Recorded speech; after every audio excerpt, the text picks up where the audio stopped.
and welcome to episode 169 of the Eldritch Sexy Black. I mean, Podblast. No, I mean, Sexy Blast. I mean, Hello, we are a D&D social commentary podcast. Do you want to know what? It's the second time we've done this, and I completely forgot.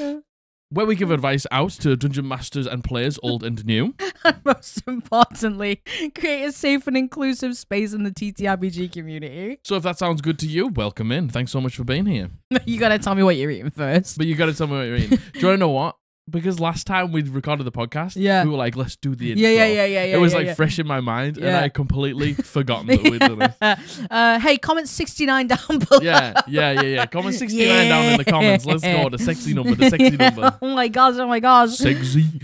Hello and welcome. Come on in. New and old. You're old, by the way. I'm old. You're old. Hey, we're all I'm old. You're old. Hey, do you know who is old? Our dog. Oh my gosh. He's old. Old man. Yeah, he's old. Ancient old being. Not wrong with that. Not wrong with being old. The fan is plugged in. Let's go. Yeah, plugged in. Oh. Let's go. Immediately sweating. Dog is old. No, dog's ancient. Yeah, dog's. He's all right though. He's just being an old man. Yeah, he's. You know what? We've let him stay in the bedroom today. Will we regret this decision? Yes. Most likely. Oh yes. Almost certainly. He will lick himself on the bed. Yes, he will. And create massive wet patches on the bed. But do you know what? If he just licked himself, wouldn't be so bad. Yeah. But the problem is, because his mouth is so big, when he licks something, he also licks the object adjacent. Yeah, he's not known for his accuracy. No. Some could so say. when he's licking his foot, he's also licking the bed. Yeah. So and I can see into the bedroom from here, but I can see the bed as well. He's at the top end of the bed. He's at the top end of the bed, not at the bottom end of the bed. So, hey, just know. It'll be what it'll be. You know what I'm saying? Dogs in the bedroom. Yeah. Dogs in the bedroom. Dogs in the bedroom. Dogs in the bedroom. I hope you've had a good... What day is this? This is Thursday. Thursday. Hope you've had a good week so far. Yeah, one day left till the weekend. Exactly. Weekend's around the corner. How are you? Me? I'm brilliant. Yeah, I'm really good. Good. Just trudging along. Good. Had a great fun on stream Friday last week. Yes. Yeah, because that was only a couple of days ago for us. It's Sunday now and we're streaming on Friday, but for you it's Thursday. Yes. Oh great god, fun. it was Friday the 13th. It was Friday the 13th. There was some incredibly feral activity. Yeah, I think it was like a full moon. The lunar tides are all strange. Mercury was in retrograde. Yeah, gosh. Listen, it was indeed a feral Friday. It was a feral Friday. It was a feral Friday. We smashed through like 4 goals. Yeah. If you don't know what we're talking about, through the month of September on Twitch, they have something called September, where there's all sorts of different discounts on subscriptions, on bits, etc. And we're taking part in it the whole month. This is all of the things that we've got going on now. This goal's changed a lot since Monday. Yeah. Hey. We were about halfway through the whole goal. Now we're like coming towards the top end. Yeah. That was like what? 3 level ups in that stream? there was 4 levels up in that stream. Wow. Which is insane. So you have unlocked, off the top of my head, Chapel Roan Drag is definitely on there. Karaoke night and a movie night. Doing each other's makeup. Yeah, and movie night. Yes. Oh my goodness, great ones to be honest. Oh my god, I can't wait for all of those. Really, really great ones. You can see at the bottom, I don't know, I may have edited by the time that it goes into this video. There's 3 question marks at the 4250 mark because we weren't quite sure what to put on. Stream decided on Friday night that would actually, in fact, be a dwarf cosplay stream. So you can watch us both cosplay as dwarfs it up on stream at some point. Yeah. If that sounds like good fun to you, please come and join us on stream. Do you want to know what the choices were? The choices were dwarf cosplay or cozy game night. By every a landslide. single person was like... Dwarf cosplay. And you want to know why? It's because you like to torture me, isn't it? You love dwarves now. Yeah. Dwarves are your best friends. Listen, okay. Kindred spirits with the dwarf. No, not kindred spirits. You are one with the mountain? No. I will never, and nor do I want to be one with the mountain. Because the thing is, I know a cozy games night would be great with you, but no, Yeah, but you love to you love to languish. That might be a like, stretch goal. So. Yeah.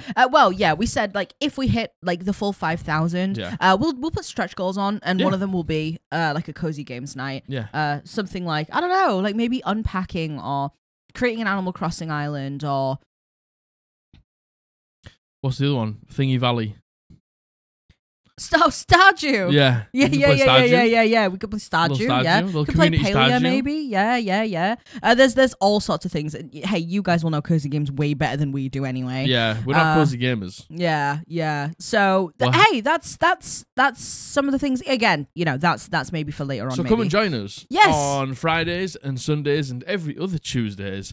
As we work our way through this brilliant list of content that you have unlocked. Well, tomorrow for you, Friday it's gonna be emo night. We're doing emo night, baby. Get your eyeliner on. Yeah. Get your little spiky belt. Yeah. That isn't actually attached to your trousers. You wear it sort of at an angle. Oh, yeah, of course. Get the fringe down. Yeah, the studded belt, the pyramid Let's get studs. some black hair dye going. Yep. Let's take pictures from up here. Yep. Come and join us. It's going to be so much fun. We're going to be taking requests all night. I don't know if we're just going to sit and hang out and listen to emo songs or if we're going to do anything else with it. But please come along. That is tomorrow night. And then on Sunday, we are going to be doing horror games night where we are going to be playing through, hopefully, the entire...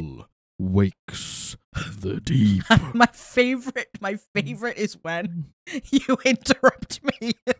That's my favorite bit. I was desperately trying to time it for when you said still wakes the deep. But and that's why I went because I thought I was going to time it perfectly when you said still wakes the deep. Nice. But actually what happened was I interrupted you. And I'm very sorry about that. So carry on. Let me try and... Says me, one of my whole personality traits is interrupting people. Yeah, it's fine. Continue. I don't even know what I was saying. On Sunday, next week. Come and join us. Well, this week for you, we are hopefully going to be playing the entirety of Still Wakes the Deep. That was what it was supposed to be. I got you. But I just missed the mark. Nice. I missed the memo. So we're going to be playing through that. Apparently, listen, everyone is like, get your tissues ready. So I have no idea what's in store for us. Apparently, it's also really spooky. Super spooky, super sad. Yeah, and Two things that I love. Honestly, that's my vibe. Spooky and sad. Oh my God. That is a little bit of me. That's me. And we watched a very brief, just like the first, maybe 20 minutes of the game. 20 minutes? 20 seconds. Well, we skipped to the 20-minute mark. Do you remember? We watched the first maybe 5 minutes. Yeah. And then we were like, let's just skip forward. Let's just see if it's scary. Yeah. And then, we skipped to a scary bit. And one thing is that the voice acting looks great, seems incredible. Someone said, and I don't know if this is... Scottish. I don't know if this is true, but someone said that the voice actors aren't accomplished, not accomplished, but popular voice actors. They're actually just Scottish people. Well, I think they're Scottish voice actors, but the whole thing was they aren't just American people. Yeah, that's pretending it. Pretending to be Scottish. They're actual Scottish people. Actual Scottish voice actors. Yeah. Which I like. Which I appreciate. Which I love. Yeah. Just like, hey, if you're gonna put it in Scotland, just have Scottish people do it. Totally. Yeah. Absolutely. Why not? I completely agree. So yes, tomorrow night for you, if you're watching on Friday, we're going to be doing emo night. No, if you're watching on Thursday, we're going to be emo night, and then on the same weekend, we're going to be playing Still Wakes the Deep. Still Wakes the Deep. So come along. It's a great time to join us. We will set up a schedule for all of the other fun stuff that we're doing. Yeah. We kind of need to order costume parts and stuff before we actually commit to a date, I think. So yeah. Join our Patreon if you want some more exclusive content. Down in the description, 3-tiered. You get 10% off merch. Check our merch out at www.eldritchpodblast.co.uk. Patrons get 10% off that.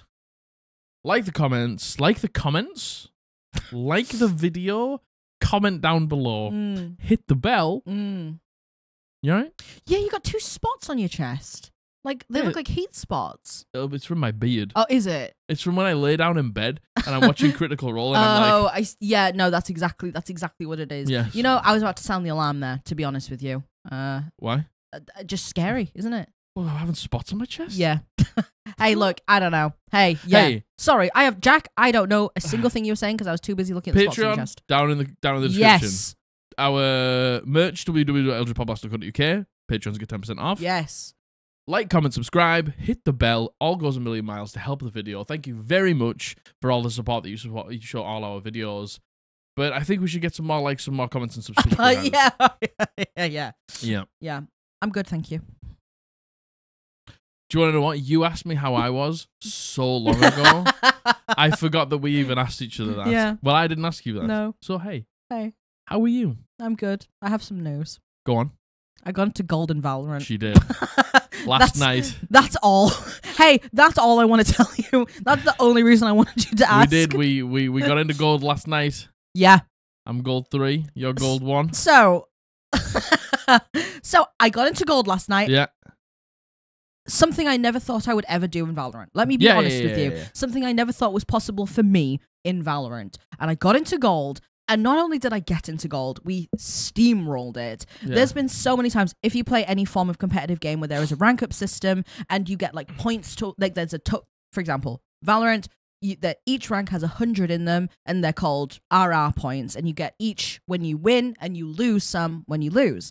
I was like, I can count 4 times. You were 1 game off about 3 or 4 times. And when I say 1 game, I mean I was 7 RR off. And you know, typically you earn between the minimum you get for a win is like 10. Yeah, the minimum. Yeah, and the that's minimum if you get play for a win bad, is but 10. the team still wins. Exactly. Which, hey, I get. Well, I do when get you sometimes. ranked up, you got 27 RR because you played like a beast. Yeah. So there was many times I was off, and it felt horrible. And then this last one, I think I needed like 15. We steamrolled it. I got like 30 into Gold, which was insane. Hey, the next 2 games we played were the worst games I've played in a long time. Nah, they weren't. They weren't. And it was so bad. It was just me, Jack, and Ratty P playing. Me and Ratty P, non-verbal. Hey, we went non-verbal. Yeah, the last game that we played. Yeah. Almost 100% confirmation. We were up against a cheater on the other team. Sadly. Yeah. And, we played against a KJ. Yeah, I don't even necessarily think they were a cheater. I just think they were a smurf. Yeah. It's either a smurf or a cheater. Yeah. They were hitting some of the most buck wild shots. And I think that's my fault because I was like, it's been ages since we've gone up against a smurf. And if you don't know what a smurf is, it's basically someone who is a really high rank that has hit a ceiling in their rank, and then to feel better about themselves because they have a complex, they come down into our low ranks and to just destroy us all over people. Yeah, obviously, because hey, that's called insecurity. That is called insecurity. and I hate smurfs. So yeah, I jinxed that for us. That's to be honest with you. But yeah, I'm in Gold. I'm still in Gold. We lost 2. I lost 42 RR, but thankfully Valorant has a system where if you are you didn't lose 42 in 1 game. I lost 42 over 2. Oh, over 2 games. I lost 42 over 2 in 1 game. Oh no, There's no way. No, but thankfully Valorant has a system where if you are just even a number into the 100 of your rank, you go to zero before you drop. And then you get another game. So I've got another game in Gold. Hey, and that's fine. And it doesn't matter at the end of the day. You'll get back into Gold because you've been in Gold. But I can't believe I'm in Gold. You're in Gold. I really never thought I'd do that, to be so honest with you. It was really not something that I thought was possible because, hey, for the longest time, I was the worst out of all of us. Nah. I was. And I was because I'd never played an FPS game before. Yeah. I had never, ever, ever dabbled in anything like that. It was the first FPS I ever played. Hey, I still can't read a map, so in a lot of ways, I still am the worst person we play with. But I didn't think Gold was possible for me, so I'm really proud of myself that I got into Gold. And good stuff. Good fun. That's all. Very good stuff. That's all. I got bubble guts. No. Yeah, I got bubble guts. No. Yep. Hey, that's my tummy hurting. No, that's sad. Yep. Are you okay to continue? Yeah. Okay. Very good. Thank you so much to all our patrons over at Patreon. You have no idea how much we appreciate your support. If you want to support us over at Patreon and gain access to our exclusive content, like our D&D campaign updates and our extra monthly live streams, click the link in the description. More about Patreon at the end of this video. Thank you. All right, so for today, we are doing some advice. Thank you so much. You okay? Yeah. Oh, I'm just looking at the audio. Oh gosh, 1,000-yard stare. No, I'm just looking at the audio. I see. We are doing some D&D advice. These are all submissions. Thank you so very much. Thank you for sending in your advice. If you have any D&D questions you would like answering, any advice you need, if you have any... Hey, we're low on horror stories and wholesome stories, so please send them in. The submission form is down below. There's all sorts of things you can send in to us, but especially advice if you have any questions. And I know you got some horror stories, so cough them up. Indeed, indeed. And if you like this format, if you like the advice that we give, please join us on stream. September is slightly a bit of a different month, but we regularly do D&D advice live on stream as well, and it's a great time. So come join us. Yeah. So this first one has been sent in by Blair, and they use they, he pronouns. Thank you very much, Blair. Blythe was almost called Blair.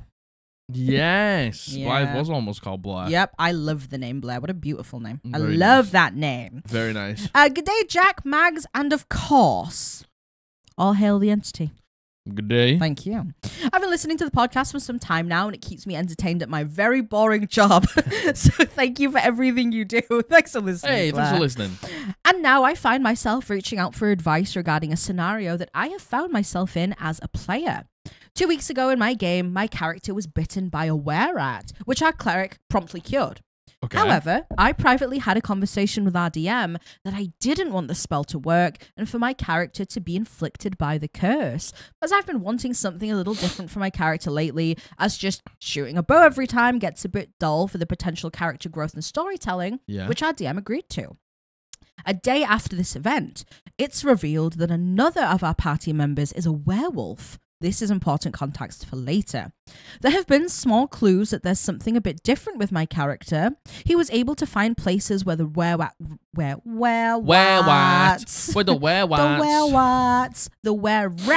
were hiding. That's you, by the way. You're a fucking rat. That's why. And is making saving throws when he gets anxious and scared. But he and the rest of the party have no idea that something is a bit off. Now we find ourselves in the Feywild, and the next full moon is now less than 2 weeks away. Curious, we researched the effect that the full moon was going to have on our werewolf friend, only to find that the magic of the Feywild makes the curse stronger, and the party is basically going to be fighting a kaiju werewolf.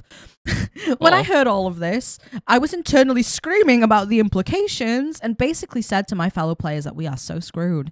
We've been getting together a plan to attempt to deal with and contain what will be our raging party member and survive the night in general. Did you hear that? No. What was it? I don't know. It sounded like a man. A man? Yeah. It sounded like maybe it was just someone outside. Oh, maybe it was somebody outside. Oh my goodness. A man. A man! Survive the night in general, but no one has any clue about the kaiju were-rat lurking amongst them. Last night, while playing a video game with some of the party, the werewolf player included, one of them brought up that they were glad that my character had been cured, so we didn't have to deal with 2 kaiju wares, which I had to laugh off and lie a little bit. Ah, yeah. Oh, God, that would be so bad, right? Right, guys? But deep down, it made me feel terrible that I'm hiding it from them. Low-key, I have actually been worrying about it for the past few weeks, but that cemented it even further. I've run it by our DM that my character is going to start getting headaches during the night when they're outside in the light of the moon as another clue, but puts the cause to a previous head injury. Is there anything else I can do without being too on the nose? Is this any different to keeping an element of a character's backstory secret? This is my forever table, and we all care and trust each other immensely, and I worry about blindsiding them with this. I have talked to our DM about this, but she doesn't seem too concerned. However, I still worry.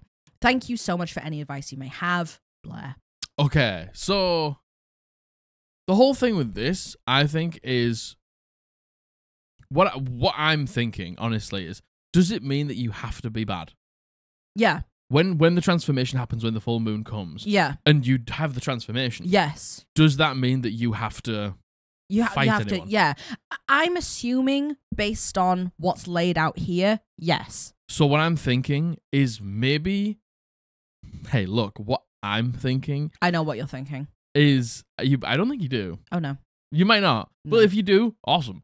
The cure the cleric gave to you actually cured your alignment. I see. Cured the ferocity. The thirst for blood, yeah. maybe. Yeah. You still go through a transformation. Mm-hmm. You still become like this big fucking kaiju thing. Yeah. But you aren't like hostile to the party anyway. Yeah. You just go through a transformation that makes you like big and tough and strong or whatever.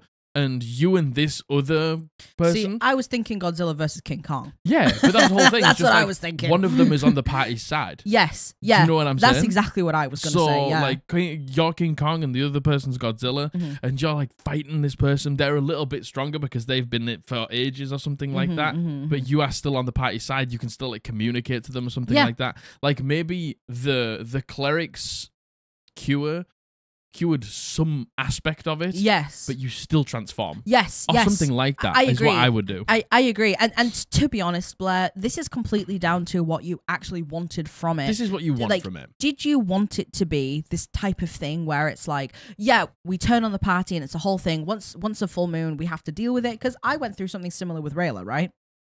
Mine was just a wisdom save that I had to succeed, and it was fine. I did turn on the party once, but only the once, and it was fine. But the whole thing is, there was only one of you. Yes, that was the caveat. It was you against 3 party members. Yeah. So I think that is all dependent on what you actually wanted from it, Blair. If you like that, I think that's a really great solution, right? Yes, the cleric actually. They felt it cure something, and you all assumed it was the were-rat curse. The whole curse. Yeah, but it was just a part of it. Just an aspect of the curse that they cured. Because, that would still give you, Blair. That would still give you that change. The it would still give ability you to transform. Exactly. It would give you like I can only akin to like an actual werewolf or like a lycan blood hunter, you know? You get the extra things, you can do the different things. So you have that gameplay that is different to shooting the bow. Exactly, yeah. But you don't it isn't necessarily putting anyone else in danger. That's the issue, because if you are both like this giga transformed like mega danger and it's 2 of you and they were only expecting 1, it could go quite badly. Yeah, and I think there's also something to say about the other player who's the werewolf. If they were really looking forward to this moment as well, and then it's suddenly like, and I'm not saying, by the way, dwarf, that you're going to like. Did you just say dwarf? Did I just say dwarf? Did you just call Blair a dwarf? I meant to say Blair. No, I want to say, this is not to say, Blair, that you're going to dwarf that. That's what I was going to... Dwarf. Hey, dwarf. Blair. Dwarf. Hey, sorry about that. Oh, gosh. That's not to say, Blair, that you're going to dwarf them. Yeah. But that is something to consider as well. Both of you turning, sure, it's going to be shocking. And to be fair, you say that you're the table where you all care, you all trust each other. I'm sure that this is something that is probably going to be fine. But you never know for someone. It's quite a big thing for the character to turn for the first time as a werewolf, And, like, it can be this whole... Like in my campaign, the whole thing was with Rayla was like she learned to like control it. Yeah. And it might be something like that where it's just not it's this massive transformation, but it's not just you transform and then you're bad and that's it. It's like, can you like break through that? Can you like find a strength within you to overcome it? It's very similar to what happened with Chetney when he finds the Gogine in campaign 3, and he has this like big transformation and stuff like that, and it's about him like taming the beast within and stuff like that. So it's just like you can do like many things with it, but maybe use this cleric's cure as an excuse for you to transform, but not be like not have it like take over like that. Yeah, not have it manifest in this like almost Titan-esque transformation. And then everyone loves a kaiju fight. Yeah. You know? And then you can try and help the party. Yeah. Now, if that's something that you're not interested in doing, if you want to have the kind of the more traditional, on a full moon, we're going to lose our fucking minds and just kill whoever, right? for setting actual hints that this is happening. Could you do something? Again, we always say this: no hint is enough until everyone else around the table, out of character, in character, goes, Huh. that was weird. Yes. No hint is enough until that point is met, right? Yeah.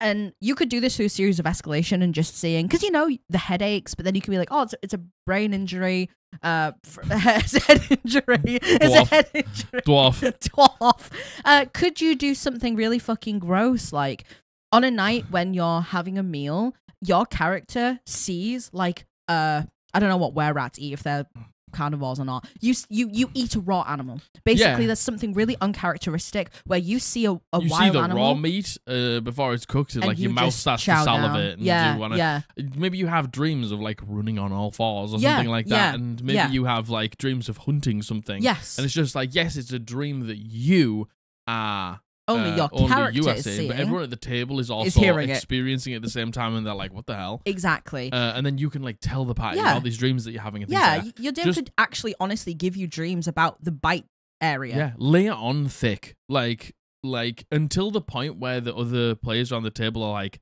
okay, something's wrong. Weird. That's weird. Yeah. And then they're going to be like, hey, cleric, are you sure you cured that? And the cleric's going to be like, yeah, I'm sure I did. And then, you know, if you do come to the conclusion, if you do want this, like, they cured a part of it. Yeah. Maybe they can relook at you and they can do a medicine check. Exactly. Then they can start to realize they've cured something, but not everything. Or something like that. It like set itself too quickly. Depending on like maybe how much time you have, you could maybe get some research done about it. You know what I mean? By the way, I understand this is very much more for your DM to do, so please feel free, Blair, to send this send this to your DM as well. But there's so many things you can do, but again, maybe focusing on like suddenly the area burns where you were bitten. You have a dream that it's horribly infected, and you wake up in a cold sweat looking at it, and nothing has changed. You know, just things like that to just unsettle. Like, because now it's settled. That's like, it's cured, it's done, it's finished. Yeah, no one's thinking about it. No one's thinking about it. We need to start thinking about it again. And again, this is honestly just the curse of knowledge, because you know, and the DM knows, you're like, anything I say is going to be so obvious because it's at the forefront of your mind. To them, they probably haven't thought about it. Granted, they've said, God, we're so glad that we cured you, which even more solidifies to me that they think it's done. Yeah. Right? So, yeah. Keep laying it on. Yeah. Escalate it until someone goes, huh. This ain't good. That's weird. That's bad. Then at that point, you've done enough. Exactly. And then you can leave it. But yeah, so many options there, Blair. I hope that helps. Absolutely. And, you know, anyone else, I know that, you know, werewolf and even holding something back from the party is a common thing that we get asked about. So I hope that helps. And I hope anyone kind of going through this as well, it helps. Yeah. All right, this next one has been sent in by Anon, please, smiley face. Thank you very much, Anon, please, smiley face. He uses he, him pronouns. Thank you. Hi, I'm about to start my first ever D&D game soon. Let's go. I'm a recent fan of Dimension 20 and other actual plays, so I really went all out asking people online if they have space at their tables. This is where I may have fucked up. I have signed up for 3 separate games, all with different groups of total strangers from Reddit. I am shitting bricks. Okay. It has been so long since I've made a non-coworker friend, and being new to D&D is making me even more nervous to put myself out there, especially since I do not know these people's vibes at all, and I won't until I'm already sat down with a character sheet in front of me. Okay. How do I know if a table is the wrong vibe for me? If I do want to bail after the first session or 2, how do I bring that up? Is it worth it to continue a mediocre game just for the experience of playing? I would love some bits of advice for a noob. First of all, hey, you're not a noob. I mean, you are a noob, but that's fine. Yeah, you're new. Like, you're new. You're a newbie, but you're not noob. That's what noob means, I guess. Like, I know it's taken on this derogatory term. You okay? Yeah, I think noob means... I think noob... Because there's noob, N-E-W, N-E-W-B, which is like short for newbie. Yeah. And there's noob, which is N-O-O-B or N-0-0-B, which means idiot. Okay, I don't think that is what. That's definitely not what it's supposed to mean. And the whole thing's like being a noob at something isn't a bad thing. No, no. Like being a newbie. Like the thing is, everyone has to start somewhere. Everybody has to start somewhere. Mm-hmm. And the thing is, you're going to fuck things up. You're going to be bad at things. Oh my god! It doesn't matter. Oh like my as god. long as everyone knows that you're a new player, they should give you the grace of being a new player. But in terms of these new games, first of all, super fucking exciting. I love that you've signed up for 3 games. Yeah. 3 games. We've all done this. 3 games is quite a lot, Yeah. so be prepared to, like... It depends how often you play, though. Yeah, it might be quite a lot for you, so just be prepared for that. But 2 things.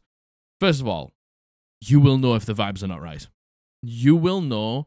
if you aren't enjoying it, if you feel uncomfortable or anything like that, Yep. the vibes are wrong. If you just come away being like, that wasn't very good and I didn't enjoy it, Yeah. then the vibes are wrong. And you know what? We all have a gut feeling. Again, I say a gut Trust feeling. your gut. Hey, we all fucking have anxiety, so I understand sometimes it's a little bit clouded, but you do have a gut feeling, Yeah. right? You can recognize a red flag when you see it most of the time. And, there's kind of 2 parts to that of if you come away and you even just have a bit of a doubt and you're like, that one person or that one thing bothered me.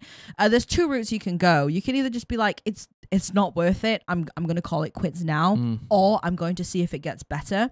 In my experience, it typically doesn't get better. It typically doesn't get better. Without a conversation. Yeah. Nothing naturally really changes unless you have a conversation to change it. Yeah. In which case, most of the time it does change if you have a conversation. It's honestly a really hard one. Yeah. Is how do you know if it's the wrong vibe? I can't give you, I don't know, but you will know. I promise you will know. Unless it's like, hateful and racist and transphobic, and it's just like, that's an immediate leave. Of course, yeah. Give it a session or 2. Give it maybe it's like, it felt pretty good, but I'm not quite sure. Because look, I will be honest, first sessions are hard to pull off. Yes. For any dungeon master. Yes, of course. Because maybe they're sometimes like a little too much, sometimes they're maybe not enough. You got to introduce like all the party members. Then you've got to probably have a combat and get some intrigue in there and stuff like that. First sessions are always hard, so if you feel comfortable enough to go back for a second session, I would probably encourage you to do so. But regarding the second half, how do I leave? Just fucking leave. Oh gosh, yeah. Oh my gosh. There's people who wouldn't even give the grace and decorum of a leaving message. They would just leave. So if you aren't enjoying it and you want to leave, just be like, hey, this isn't for me. Thanks very much for your time. Thanks a lot for inviting me, but I'm not enjoying it, and I'm gonna leave. Oh my gosh, that is more than enough, and you don't owe anyone anything. All you need to do. Yeah, that is all you need to do. There is nothing wrong. Anyone listening, there is nothing wrong with if you're not enjoying something, just saying, hey, thank you for the opportunity. I enjoyed the time I had with you. I've realized that this just isn't for me. It's just not for me. And I'm not enjoying it. Yeah. So thank you for having me, and I'm going to leave. I know some people like to with D&D sessions, they like to be like, I'll wrap some stuff up for my character. But, sometimes that can maybe drag on a little bit too long. Sometimes it does drag on, and people hey, if you're just not enjoying it, just leave. Yeah. Yeah. Just leave. Especially when it's session 1, session 2, absolutely. session 3. It's like you don't need to write your character out the plot. No, absolutely. You can just leave. Absolutely. And you say, is it worth to continue a mediocre game just for the experience of playing? No D&D is better than bad D&D. Absolutely. And if you're just not enjoying it, the thing is, what you've got to consider is, I'm going to turn up to D&D for 4 hours once a week. What could you be doing with those 4 hours if you weren't playing D&D? Yeah. So if you're not enjoying it, do something that you enjoy with your 4 hours. Don't do anything you don't enjoy. No. Obviously I understand, we love capitalism, we have to go to work. But, don't do anything with your free time that you don't enjoy doing. And, I understand the experience of playing. You don't really get D&D until you actually properly get into it and play it. But at the same time, your first table, your first, second, third, fourth, fifth table might not be your forever table because everyone plays the game so differently. And that's some advice I'd like to give you as well. I don't know if you know what type of D&D you like, or D&D that you think you would like, but everyone plays this so differently. Yeah. And you're playing in 3 separate games, you will notice immediately your 3 DMs will do everything completely so differently. And you will have a preference. And that's very, very, very normal. And you'll have a preference for what type of character you like to play. You'll have a preference for if you prefer roleplay, if you prefer combat. Do you like an even mix of them? That's very normal. And it is okay to recognize that this game is good, but it's not for me. But it's not for me, yeah. And that's fine.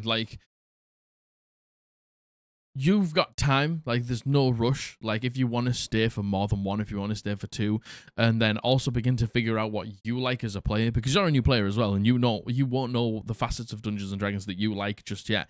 You might watch like Brennan run a fucking awesome combat and be like, man, I want that. But then you get in a game and you actually just really love role playing. Yeah, and it's like not for you. Yeah, totally. It's like you'll figure those things out as you go. Definitely. So also at the same time, like use these 3 games to like figure out what you love and what you don't like and stuff like that. Yeah. And trust your gut and don't be afraid to quit. And no D&D is better than bad D&D. Totally. That's what I would say to you, my friend. Yeah, I completely agree. But I hope you enjoy it, and it's really exciting that you're getting into D&D. Yeah, indeed. God, there was something else I was going to say. You say here, I won't know until I'm sat down with a character sheet in front of me. Session zeros are a really important thing. Yeah. Now, I fully understand that this is normally something that is all prearranged from the DM. Yeah. But there is no harm in saying, Anonymous, hey, like, could we get together before we play? Like, just so we can all get to introduce ourselves to each other, like, hang out, let each other know what we're playing, learn about the world. Yeah. Don't be scared to say session zero. Yeah, session zero. Session zero is honestly, especially for people who have never met before, is one of the most important things in my opinion, because you can really suss someone out. Yeah, you can get vibe checks in session zero as well. So I would ask the group or the dungeon master if they're going to run a session zero. Can just be like an hour thing. Yeah, totally. Just like introducing everyone, saying what characters you're playing, talk about the world, talk about any homebrew rules, talk about anything related to it to get a vibe. And again, it's you can't really get a vibe for how someone will play until you're playing with them, but you can get a vibe of how you feel about someone's just vibe. Yeah, you know, I agree. Completely agree. And if you come away going, oh, I got bad vibes from that, you probably got bad vibes from that. For a reason. Yeah, totally. I hope that helps, Anonymous. I hope that helps. And good luck. Good luck. I very hope this exciting times for you. Indeed. I hope this is the start of a very wonderful and fun and exciting D&D adventure for you. Yeah. D&D adventure. D&D journey that you are going on. I'm very excited for you. Indeed. That's super cool. Hey, Anonymous, if you hear this, keep us updated with how it goes. Yeah, let us know how it goes. I'd love to know. All right, this next one has been sent in by Kaya, and their TikTok is Apple Monkey MONQI.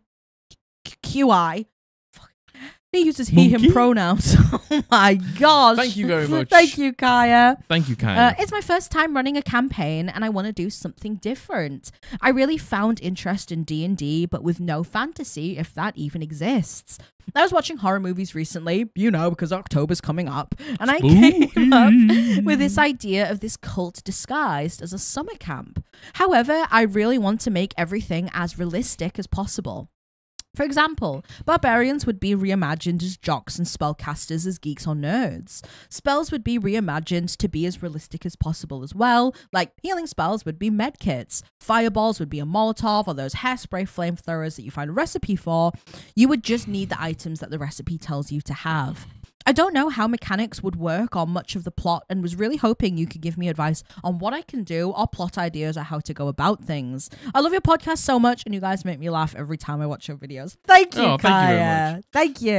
Okay, so idea, awesome. Yep. Love it. Love it. The whole love it. Cult disguised as a summer camp. Yeah. Amazing. Love it. We played a you might like, if you don't know a huge amount about D&D, you might like Spelljammers, because that is a school setting, like a fantasy school setting.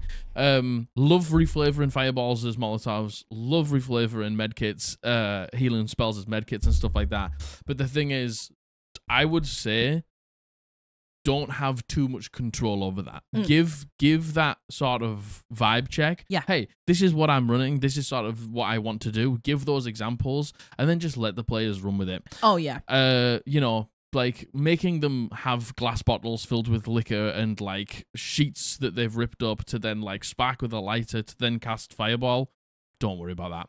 Just they can cast fireball if they've got, because you still need to run it with the rules that we use. Yes. Because that's how the game functions. Hey, I've got a spellcasting focus. If they want to say that they light a Molotov, fine. Yeah, totally. But don't make them have those things and need those things. I agree. Yeah, Like, because there is a big distinction between flavor and then mechanics. Absolutely. And you know, I think you understand that, Kaya, kind of, because you said like reflavoring these things, which I love, by the way. Yeah, great idea. But the only thing is, it's like you said here, like the hairspray flamethrowers, you find a recipe for it, you just need the items. And when you get into the realms of changing around components for spells, that's when it becomes not even necessarily tricky, right? Just a lot to keep track of. It does become tricky because it's just like, oh, hey, yeah, we flamethrower. Cool, we just need a bottle of hairspray. It's just like, okay, but now we need that for chromatic orb. Now we need that for magic missiles. Now we need that for witch bolt. It's just like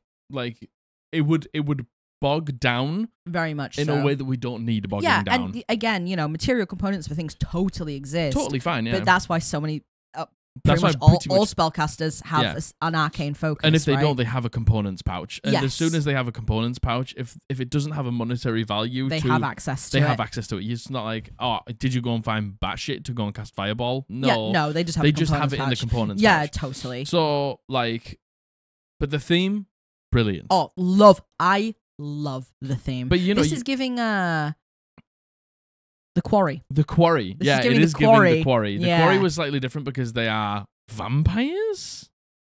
I don't know. I don't know what they are. I don't know. But basically, I don't know. Maybe something happens at night. Maybe a member goes missing. Maybe they begin to see things like walking around the campus throughout the window when they're asleep.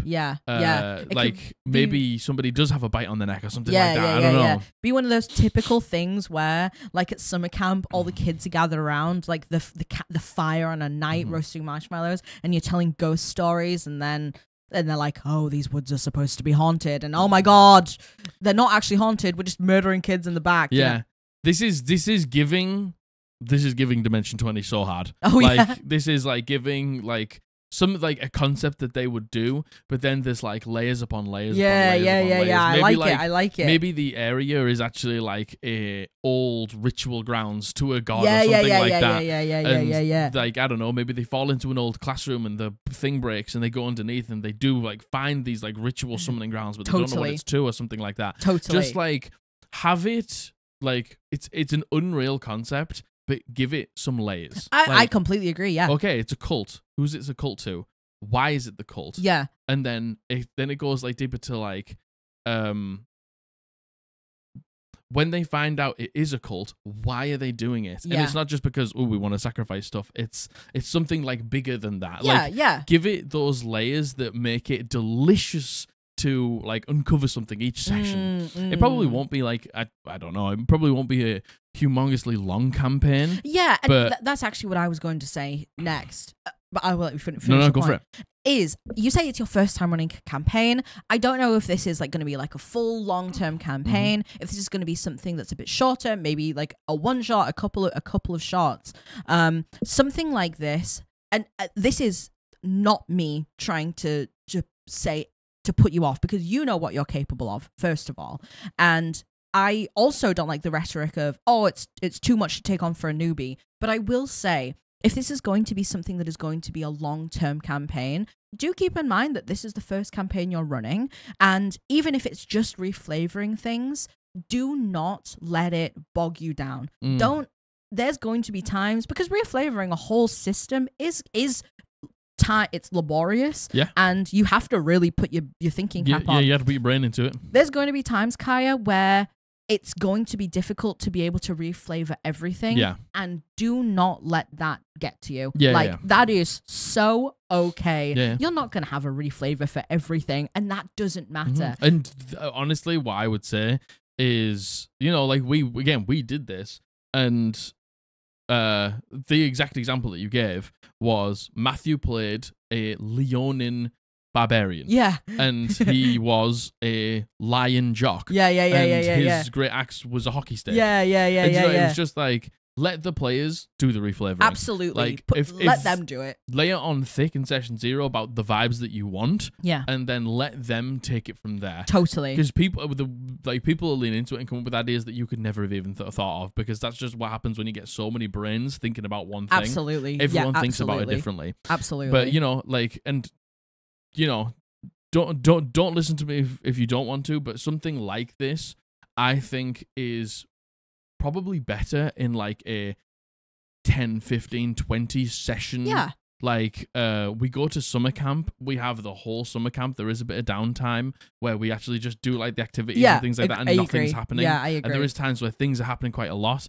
Like, if you tried to drag that out into 100 session thing, I think I would struggle to do that. But you know, just don't be scared to end something like this. Absolutely, What I would say. Yeah, like, no, I agree. My campaign that is this whole like us Rendith is lost, and now we like have to retake this and stuff like that. It's probably coming to close at 34, 35 sessions. Yeah, and like that's an entire city with things like that. So, but also don't be scared to finish this, but then continue with these characters into a big campaign. Yeah, totally. This could be the beginning of something that goes big afterwards. Yeah, and you know, Kaya, if you wanted to just test it and just see how you feel about the reflavoring, about the concept, you could do like a one shot. You know, when I say one shot, I don't mean like a one and done. It can be like a 2, 3, 4, 5 thing, so you can set the scene for this summer camp and see how you enjoy and your players enjoy running in this world that's like this. So, you know, my advice in terms of the actual idea, brilliant. Yeah, love it. Idea. Chef kiss. I love that. Just I add would some love layers. to play Just add something some like layers that. to it, like why, who, when, where. Yeah. You know, the mechanics work exactly like the D&D mechanics do. It's just flavor. Yeah, don't worry about that. And in terms of the plot, honestly, Kaya, that's up to you. But Jack's given some really good ideas. Hey, you just said you've been watching loads of spooky movies. Take the plots you love of the spooky movies you've been watching. 100%. Put it in your campaign. Yeah, big time. And like if you do want to add some of those recipes in there, don't let them be recipes. Be them like magic items. So they do find a spray can and a lighter. And then now you get to cast Dragon's Breath. Yeah. Or the non-spellcaster can use a fireball. Yeah. Once per long rest or once per short rest. Something like that. They do find this like baseball bat or whatever. They get to like make a melee attack with their spellcaster modifier or something like that. It's like you want to use that flavor, put it into spells, put it into magic items and things like that. They give people like free casts if you want to. Yeah, indeed. So I hope that helps. Good luck. Have an amazing time. Please let us know how this goes because this is a really, really cool concept. Yeah, I like it a lot. Love it. Thank you very much, Kaya. So this next one, this is the penultimate. Oh my god. This has been sent in by Anonymous and he uses he, him pronouns. Thank you very much, Anonymous. Hey guys, I've been a fan of the podcast for a while and I've enjoyed listening to all the advice you have given. So I hope you guys can help me out. I hope we can too. The long and short of it is I can't help but feel like my DM is setting... The short and swimply. The short and swimply. Dwarf. The long and short of it is I can't help but feel like my DM is setting up my character for failure. For context, we are in a campaign with 3 PCs who are traveling with 5 plot-relevant NPCs. Of the 5 NPCs... Why am I saying like that? NPCs. Sounds like a Greek god. NPCs. 2 of them are directly connected to a cult that we are currently trying to destroy. Okay. The 2 NPCs are very secretive and my character doesn't like them very much after an incident where they stole a magical artifact for us and abandoned the party in the middle of a combat, as well as being forced to roll a death saving throw not to attack them every time because I'm too close to them because of a warlock pact I make that makes me hostile to the cult members. Trust me, it's a long story. The sorcerer PC also doesn't trust them, but the cleric PC is friends with them. So that's all 3 of the PCs accounted for. Okay. Our DM has been outwardly suggesting the sorcerer and I look through their personal belongings and listen in on their conversations. I'm assuming as a way to further the plot or give us new information, but every single time we have, it's always resulted in a negative consequence. For example, the sorcerer overheard the cleric and the NPC talk about someone connected to the cult and was encouraged to listen in. The sorcerer found out a lot of information, but was caught because the DM failed to specify that the conversation was happening in a storage closet. The sorcerer tried to run away, but the DM said that if they did, this NPC's approval would be put very low and it would destroy the party reputation. So they had to stay and let the NPC threaten to kill them. And now the NPC doesn't like the sorcerer and the party has felt very fractured since then. Another instance was when the cleric and the NPC were talking in my character's room on a ship and I decided to sit and listen through the door. No one suspected anything of me, and I learned something about the cult. This would have been fine if I wasn't told next session that the NPC knew I was listening because of a different NPC, a vampire child who was adopted by the NPC that I was listening in on. Sorry, that's really not funny. Who saw me snooping. When I asked how this had... You got this, come on. Sorry, that's not funny at all. I don't know why that's given me the giggles. When I asked how this had happened, the DM said that the child got to natural 20 on stealth, so they didn't see the point in even having me roll perception checks or anything. Yeah, this is where we're falling wrong, I think. The DM has a bad habit of using this vampire child as you know what? There's something about the term vampire child. Vampire child. The DM has a bad habit of using this vampire child as an excuse for the NPCs to know everything that is going on in the party without me and the sorcerer specifically being able to do anything about it. The vampire child does regularly steal things from the PCs, and we normally can never tell unless the DM has said it has happened. And they usually only tell us a few sessions after it happened when we aren't even playing D&D. I can't help but feel like the DM is unfairly punishing us for something they clearly want us to do, and it feels extra rubbish when the cleric is the one who gets to know the information without having to snoop in on it. It's making it hard to want to play if I'm constantly being punished. Am I overreacting, or is this unfair, and what can I do about it? Thanks. Not a huge amount you can do about it, other than communicating to your dungeon master how you feel. But first of all, yes, this is unfair. This is so frustrating. It's like, this is how I would do it, okay? And this might just give you an idea of what you should expect and what you shouldn't expect. Blythe's walking down the corridor of the ship, and just your ears pick up a name and two voices communicating, and you like begin to listen into the conversation. You give me a perception check. You don't roll super high, okay, but you do get these key phrases. You maybe don't get the whole conversation, but this person mentions this, this person's mentioning this, and then I say, roll me a perception check. And then you get the feeling that you're either being watched or somebody is coming. Yeah. Roll me an initiative check. Yeah. Or roll me a stealth check. Yeah. And then it's just like, do you notice before they start to notice you? Or something like that. It's like, whether they rolled a natural 20 or not, to be honest, I wouldn't even have the NPC roll. I agree. I would I don't know why the NPC's leave all of the rolling to your players. Yeah. And the NPC, it's just like, yeah, right, we've got somebody who's great at stealth. It doesn't matter. It's like, the rolling should be done on the player's behalf. I completely agree. The other one is just like, hey, you hear them having this conversation in the closet. Okay, cool. I do want to listen. It's just like, you've baited me in, and clearly there's something that I should know here. It's why you're giving me the information. And it's like, I want to work for it. I want to work for this information because I'm being secretive about it. I'm listening in. I'll give you a stealth check. The sorcerer gives me an insight check. Okay, it was pretty good. You feel this conversation's coming to a close. Yeah. And when they open this door, you're going to be in plain sight. What do you do? Yeah. Yeah. Okay, I'm going to try and run away. Okay, give me an initiative check. Can you run away before the door opens? Can you cast invisibility on yourself? Could you misty step 30 feet away? It's just like giving you the opportunity to do those things, but they're baiting you in. Whereas Anonymous, they're just going, oh, there's this conversation happening. You should listen. You should listen. And you go, okay. They don't listen. ask you for anything. They don't go, give me a perception, give me a stealth, etc., etc. You go, okay, I listen. And then they go, you fell into my trap. Vampire child's rolling a natural 20 on you. Vampire child's going to dob you in. Yeah. You know? It's just, it's done in bad faith. It is done in bad faith. It's done in bad faith. It is. It's just like, I feel like they almost want to be a player.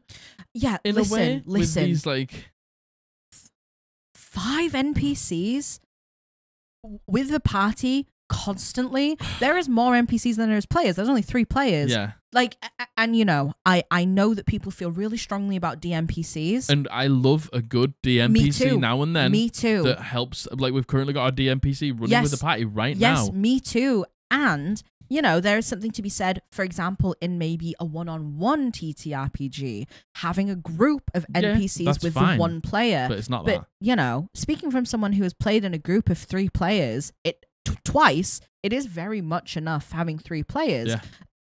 Maybe an NPC, yeah. I think 5 NPCs. It's just like is a lot. That can swallow up so much of the airtime for you. So much, and obviously. And this is the thing, like when I run in a DMPC, they usually just stay quiet until asked questions and stuff like that. Yeah. Or maybe can offer up advice that they would know. Like the whole point of them being with the party is because they maybe know this area better. They're here for a reason. And they the have party some has extra met information. Them. They have extra information. They can get you in contact with someone. And when I make them an actual like character sheet and stuff like that, I make them a support class. Yeah. So they literally just like enhance people in combat and stuff like that. Like, I feel like the Dungeon Master is running their own game, and you are just a part of it. And they're running it with the cleric specifically. It's like a one-on-one with the cleric. Yeah, yeah. And you two are just like there. Yeah, and like, I just, you know what? I actually really don't understand, like, to what end. Yeah. To what end is this for? Like, because does the DM have something big planned brewing that's going in to the come background? out? Like, at the same time, if they do, in my opinion, this isn't the right way to go about telling that story. And what happens when, especially if you only have 3 players, by the way, when the DM gets themselves really close and cozy with one character, with all their NPCs, all the other players are going to be like, well, okay, why is my character not getting any airtime? Why am I falling by the wayside? Why is my character getting punished and their character isn't? Whether the cleric is kind of, you know, complicit with this or not, right? I think, Anonymous, your question is this unfair? Yes. Are you overreacting? No. Absolutely not at all. What you need to do is you need to have a conversation with your DM. Yeah, you need to have a conversation with your DM. Bring up your grievances, bring up your problems with the campaign. Do I think it will change? I don't think so, personally. Yeah, my one bit of advice here is, and I don't like saying this, but no D&D is better than bad D&D. Absolutely. And currently, I think you're playing bad D&D. Yeah, you're saying here it's making it hard to want to play. Yeah. And by the way, I would feel the same way. I would feel exactly the same way. There's plenty of other games going. Absolutely. And, you know, you and the sorcerer are being punished here 100%. for whatever reason. Now, you could try to get to the bottom of this, right? You could go to the DM and honestly say, you've worded it incredibly well here. You've given examples. You've been able to say how it makes you feel, what their actions are. Take something similar to what you've sent in here, Anonymous, and send it to DM and say, hey, look, I understand that, like, my character specifically has a problem with this cult, and some of these people are in the cult and they know things about it, but every time you ask me something, I'm happy to do it. I'm happy to listen in. But don't punish me for doing what you've asked me to do. Every single time I do, I feel like you're setting me up, and you're setting me up to fail. And then the party now has been fractured so badly, we can all feel it. It feels like you're only focusing on the cleric here. And I can only speak for myself, but me and the sorcerer have had nothing. We're just getting punished. We're just getting punished, like, every time you ask us to do things that you've asked us to do. Yeah, it is like, I enjoy this game. I like my character. I want to keep playing, but it's making me really not want to play right now. And I think there needs to be more focus on us 3 players than the 5 NPCs. 5 NPCs. It's like, I think clip this and send it to your Dungeon Master. Yeah. Maybe something like that. And again, you know, if you're all okay with the 5 NPCs, that's not for us to say. That's not for us to say. That's up to you. But, you know, I would absolutely not 5 have a good time with persistent 5 NPCs persistent so NPCs. Many. Yeah, no way. And, you know, you mentioned here, the DM uses the vampire child as an excuse to steal things. Know things. The DM isn't giving you a fair chance. If the vampire child's going to steal from you, you need to be able to get a fair work chance. that out. Exactly. You get a roll. You get a perception check. Yeah, exactly. Especially if it's on your person. Yeah, especially if it's on your person. 20. Yeah, like, and you know, think of it this way: would the DM let you just steal from an NPC without making any checks? Certainly not. So the DM absolutely it should be going the other way as well. And Anonymous, I think do talk to them.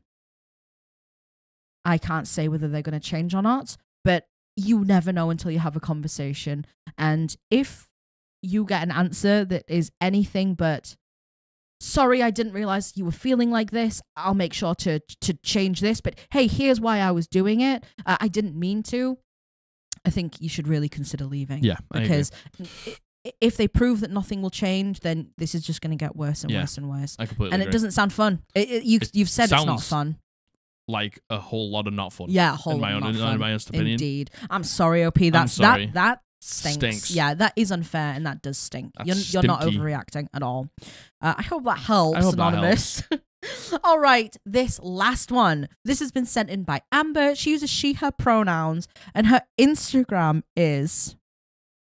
Go on, babe. Ferchiglindwea. Let's go. Hey, my username is Welsh, so don't be too hard on yourself if you can't read it. Hey, I'm going to call you Amber. Hey, Amber. Thanks so much for your submission. Hey, guys, I love your podcast and have... Hey, any Welsh? FERCHGLYNDWR. Don't know. Hey guys, I love your podcast and become a regular listener over the last month or so. Hey, awesome. You guys, sorry. Help me. Dwarf. You guys have kept me company while redecorating my kitchen. Let's go. So thank you for that.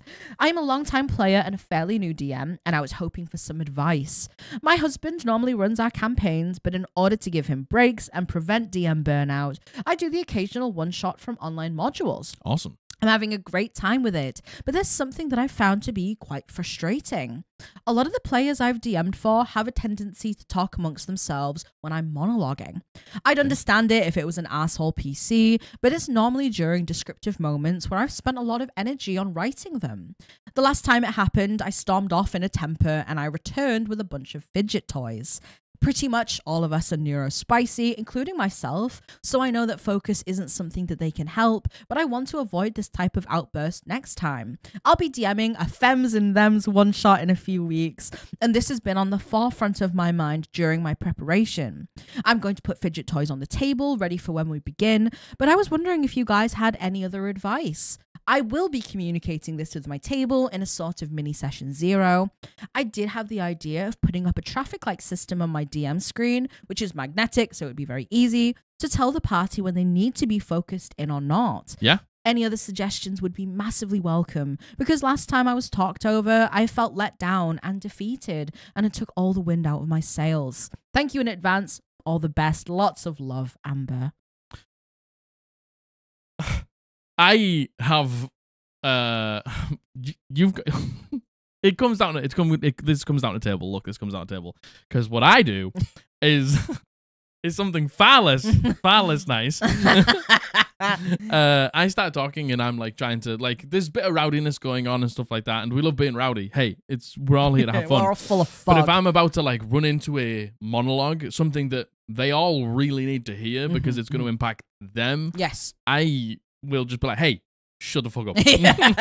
Personally. Oh, hey, shut up. Yeah. Jack will go, hey, and he'll click and he'll go, listen.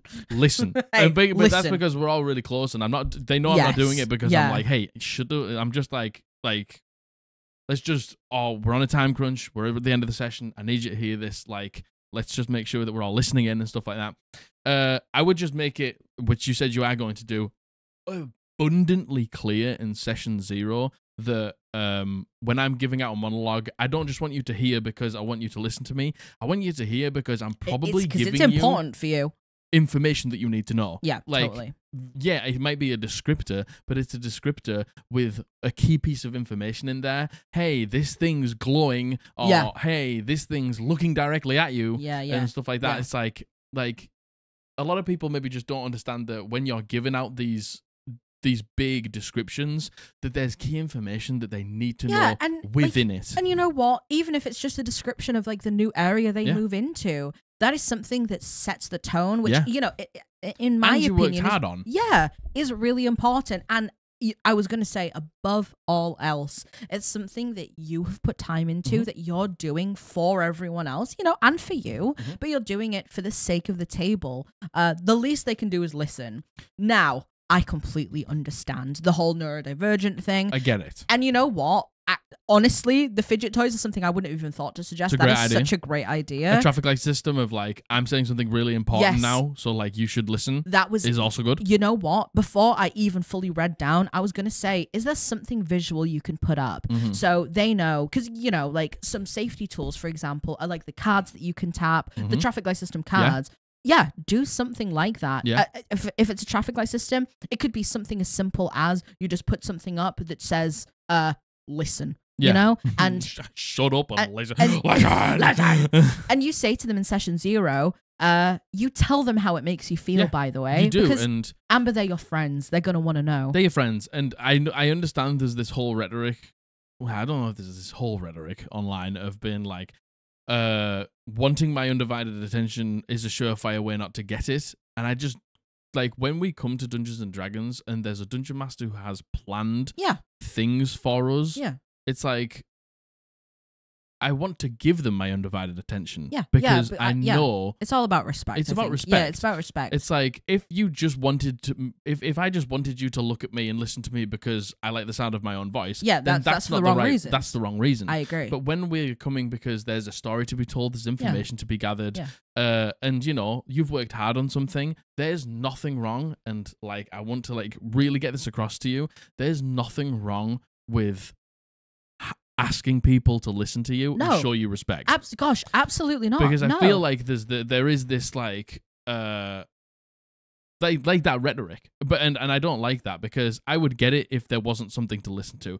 But we're all here to play the game, and to play the game, the dungeon master has to be able to run it. And if the dungeon master can't run it, then we can't really play the game. And hey, we don't have to be laser focused 100% of the time. No, we can still have moments where we talk to each other. We can still have fun. Exactly. we still have moments where if someone needs to check something on their phone, you know, it's like sometimes Josh gets calls from his work during the session, it's not and I'm undivided. I'm just like, hey, go and take that. And if there's nothing really of importance going on in this moment, we'll just continue the session. People go for toilet breaks and we talk amongst ourselves. And then sometimes Margaret goes to the toilet and I'm like, in fact, just give me 2 seconds. I'm going to wait till Margaret's back because this is important. And it like sets the tone for the table. Oh, we're about to get something important. Absolutely. And I think that the traffic light system for that is probably a good thing. I agree. You're not going to be giving out like unbelievably detailed and important descriptions every single time. So, but when they do come in, I think it's important to like shift it over to, I'm giving out I'm giving out the juice. So listen. My only reservation with the traffic light system is the correlation of green means you don't have to pay attention, and it might turn into, I'm not going to pay attention because I don't need to. And by the way, I'm not saying that that's what's going to happen. And that's why I think it's not so much a traffic light system, but it's more of a switch. It's like, I'm giving out the juice now. And like, you can put on your funky hat. Yeah, you can put on a you can put on a pie hat and be like, the party started. Pie hat's on, or something like that. But it doesn't mean that when the pie hat's off, that you can't not listen. But I need everyone.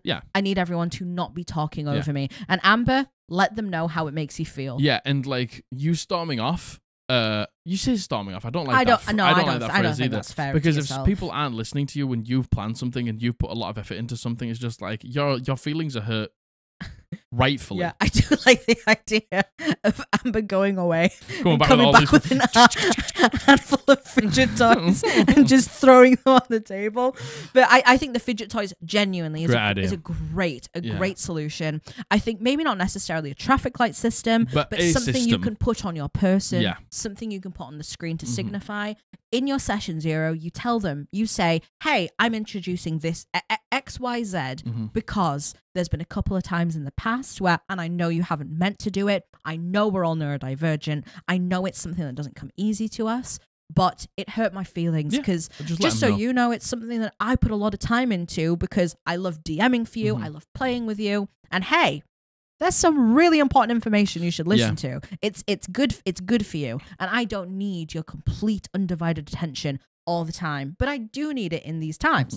So when I'm talking, I will do X, Y, Z, and you just know that you have to stop talking amongst yourselves when that's it. It's not a ban. I'm not saying you can't talk amongst yourselves. That's the joy of the game. That is the joy of the game. But it's just like, just when we're doing these, like, when we're doing these in particular moments where everyone needs to listen. Yeah. And it's just like if somebody asks me a question about history that somebody else isn't asked about, it's just like they don't need to hear it. Yeah. They'd probably gain some information that's relevant if they do. Totally. But if they don't want to, that's on them. Totally. But yeah, like the thing is, I actually think you've got a lot of great ideas. I think agree. the main thing is conveying to them how it feels when they do it. Absolutely. And I think they will stop because they're your friends. Because they are friends, Yeah, I they'll think they stop. will respect that. Yeah, honestly. I completely agree. And by the way, good on you for in the middle of when your husband's DMing, just to take up the mantle and do a couple of one shots. That's a great thing. I'm glad you're enjoying it for the most part. Yeah. By the way, it sounds like everything else is great. Just this. Just this one pain But point, you and that's communicate fine. how you feel. They will stop. I promise. I agree. Yeah. I agree. Hey, sorry I butchered your Instagram name. We can do Hey, that. Amber, if you're listening, Dwarf. could you give me a phonetic pronunciation? Yeah, give me the phonetics. Tell me how you would phonetically say that in the comments. Furch Glinwinder. Furch Glindwer. Dwarf. Dwarf! Furch Glindwarf. Anyway. Thank you so Hey, that's much the end of that. for being here. It's been lovely to see you. If you made it this far, make sure to like, comment, subscribe, hit the bell, all that good stuff. It goes a million miles to help the video. Check out our Patreon in description. Come and join us on Twitch every Friday, every Sunday, and every other Tuesday. Join us on Twitch tomorrow for Emo Night. Join us on Twitch for Emo Night. We will be taking requests. Yes, and join us on Sunday for Still Wakes the Deep. For Still Wakes the Deep. Dwarf! Check out some of our merch at www.eldritchpodblast.co.uk. Anything else? No. I love you. I love you. Bully loves you. Yeah. We have been the Eldritch Podblast, and we're going to see you on Monday. Bye.